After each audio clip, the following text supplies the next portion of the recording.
Buenas tardes, profesora. El tema que elegí para esta investigación es el fuero privilegiado en un Estado laico. Bueno, hablar de la laicización es hablar de uno de los hitos más importantes y controvertidos en la historia nacional. La verdad es que hubieron varios procesos que desencadenaron en la Constitución de 1925, que fue donde oficialmente se separó la Iglesia del Estado.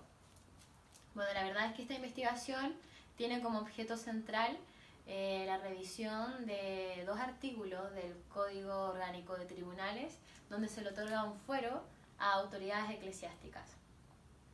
Vamos a concluir que en realidad no hay una separación verdadera de la Iglesia del Estado, porque aún se ve claramente una influencia de la Iglesia dentro de la legislación civil. Antes de la conquista, Chile se encontraba poblado por pueblos originarios. Por el norte tendríamos a los changos, por la costa, más a la cordillera se encontraban los aymaras, tipo centro-sur nos encontramos en el Gualmapu a los mapuches, más al sur nos encontramos a los chonos, a los cahuéscar, a los poyas, entre otros. Todos estos pueblos diferían entre cultura, visiones, modos de vida, pero sí tenían en común lo que era el núcleo familiar, la fraternidad y lo que se ayudaban los unos a los otros para sobrevivir a circunstancias extremas.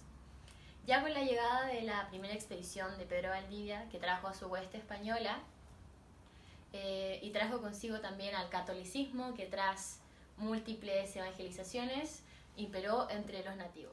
El poder de esta religión no solamente se encontraba limitada a la jurisdicción política, sino también tenía un gran poder espiritual en la mayoría del continente europeo, por no decir todo. Todos los males que acechaban en la sociedad, los desastres, las epidemias, las enfermedades, se le asociaban al diablo y se combatían con signos de cruz y exorcismo. En efecto, y en resumen, se podría decir de que toda la ciencia quedaba supeditada y limitada a las autoridades eclesiásticas. Se encontraban dentro de la jerarquía social en la cúspide. A ellas se los dotó de facultades y potestades por arriba de todas las personas. Y de aquí se generaron bastantes tratos injustos, con la justificación de un poder divino. Hacia 1840 llegaron otras corrientes ideológicas que disputaban al catolicismo su hegemonía. Estaba la corriente libre pensadora, que fue ganando cada vez más adeptos porque defendía la laicidad del Estado, la libertad de cultos y promoviendo el respeto hacia todas las personas en igualdad de condiciones. Bueno, primero es necesario explicar qué es el fuero. El fuero es un elemento de la competencia absoluta junto a la cuantía y a la materia. El fuero nos ayuda a determinar qué jerarquía de tribunal va a conocer de un determinado asunto cuando intervienen o conocen personas constituidas en dignidad. Para efecto de esta investigación es necesario distinguir entre el privilegio del fuero y el fuero privilegiado, que aunque son conceptos que se asimilan bastante, son diferentes. El privilegio del fuero se refiere es el derecho que otorga el derecho canónico, valga la redundancia, a los clérigos y a las personas asimiladas a ellas de ser juzgados por ellos mismos, por un tribunal eclesiástico, en las causas temporales. Mientras que el fuero privilegiado, como ya lo había mencionado antes, es el derecho que ciertas personas tienen de ser juzgadas por determinados tribunales, porque corresponden a personas constituidas en dignidad. La diferencia está en que el privilegio del fuero es para el orden temporal y el fuero privilegiado es para dentro del derecho civil, siempre en el margen del derecho civil, o sea, para asuntos atemporales. En el artículo 45 del COD señala explícitamente que los jueces de letras conocerán en segunda instancia causas civiles y de comercio cuya cuantía sea inferior a las señaladas a las letras A y B, y menciona a personas constituidas en dignidad que tienen que tener este fuero, a presidentes, expresidentes, senadores, diputados, y además menciona a los párrocos y vicepárrocos. Mientras que algo muy similar sucede en el artículo 50, inciso 2 del COD, que señala explícitamente que un ministro de la Corte de Apelaciones respectiva conocerá en primera instancia en las causas civiles donde sean parte nombra autoridades, y entre ellos se encuentran estas autoridades eclesiásticas que corresponden al arzobispo, a los obispos, a los vicarios generales, a los provisores y a los vicarios capitulares, todas estas autoridades eclesiásticas. Todas estas autoridades eclesiásticas ya mencionadas poseen lo que ya había explicado del fuero privilegiado, y que este fuero privilegiado hacia estas personas va contrario al Estado laico que ya está constituido, porque estas normas provienen de un tiempo donde no había una verdadera separación entre la Iglesia y el Estado. Es totalmente anacrónico. Entonces no es favorable que el día de hoy se sigan con estos privilegios procesales a favor de estas personas que no desempeñan ninguna función pública. Bueno, quiero hablar también sobre la ley 21.159, que fue un gran cambio a la legislación. Esta ley modificó el CPC, el Código de Procedimiento Civil. Cabe destacar que la regla general es que toda persona debe testificar, pero en este código habían ciertas excepciones hacia los arzobispos, los vicarios capitulares, los párrocos, los obispos, estas autoridades eclesiásticas en general.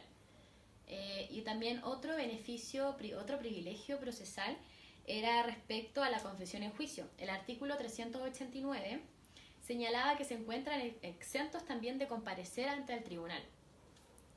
Bueno, pero ya con la fecha del 14 de mayo del 2019 se publica en el Diario Oficial que la ley 21.159, que modifica este Código de Procedimiento Civil eliminando todas estas excepciones.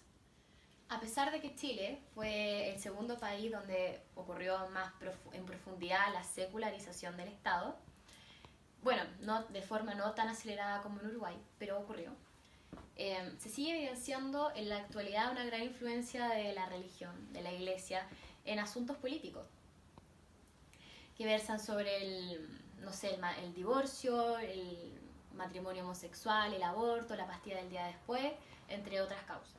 Un claro ejemplo de esto fue cuando Michelle Bachelet firma un proyecto de ley que pretende interrumpir el embarazo en 3 causales. La primera causal es riesgo de vida para la madre, la segunda inviabilidad fetal y la tercera violación, pero encuentra resistencia en los sectores más conservadores del país. La máxima autoridad de la Universidad Pontificia Católica de Chile declara públicamente que en ese centro de salud no se va a realizar ninguna interrupción de embarazo porque va contrario a los ideales que ellos poseen. Y también finaliza esta afirmación diciendo de que si en un futuro a los políticos se les ocurre discutir sobre la eutanasia, en ese centro tampoco se va a poder ejecutar.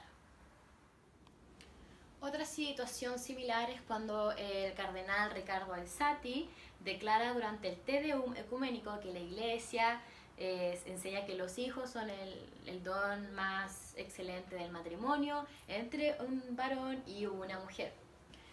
Declaración que señala explícitamente que no está en contra del matrimonio igualitario.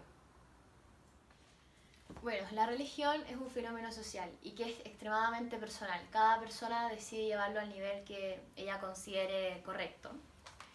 Y la verdad es que a pesar de todos los cambios históricos que han ocurrido en estos años, la religión ha dejado una huella impresionante en nuestra actualidad.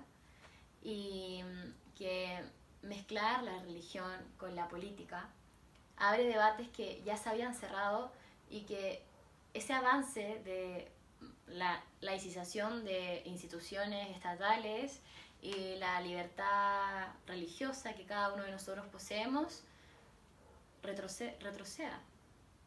Y la verdad espero fervientemente que estos artículos mencionados, el 45 y el 50 del COD, sean modificados para que ya no exista una inconstitucionalidad respecto a lo que hoy corresponde un Estado laico.